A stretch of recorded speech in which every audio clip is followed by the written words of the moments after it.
Becoming a gang overlord. The demons were quietly rejoicing, and I became more committed than ever to turning our gang into the #1 organization on the southwest side of Chicago. I was completely taken over by this thought.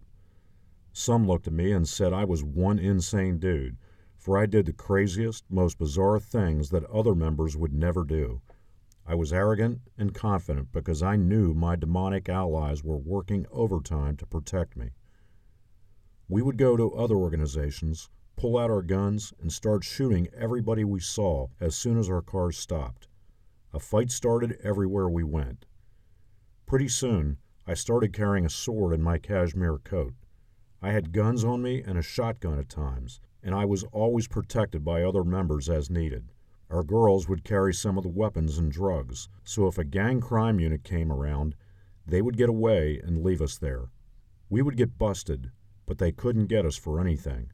I escaped so many dangerous situations, and I even beat officers quite a few times, so I was a frequent visitor in jail. People got so committed and dedicated to me, they called it an honor just to be locked up with me until the mafia lawyers got me out of jail. Otherwise, we were very smart and learned how to stay out of prison. Then I started having others do the crimes for me, so I would come out clean, and the gang members were totally committed to me as their leader, even if they got locked up because of me.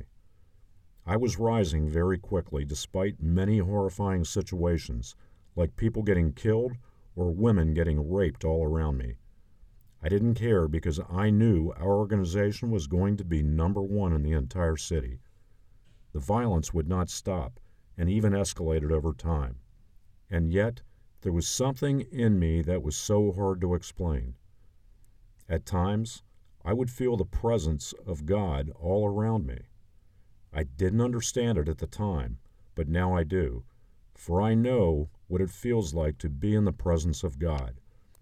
I'm sure the angels were protecting me when I was visited by demons that appeared like a black smoke in front of me and picked me up in the air. Angels were on their toes many times to protect me from the physical and spiritual attacks. There were also times when I would go back to my parents' house, and as soon as my father saw me, we would start fistfighting because of the anger and the bitterness that I felt for him. I wanted so bad to get back at him for all the pain and suffering he caused me. When I came to understand what Jesus did for me, I forgave him for all those things and got rid of those bad feelings and harmful emotions at once. I knew that forgiveness was the key, that through the Lord Jesus Christ and his power would set me free.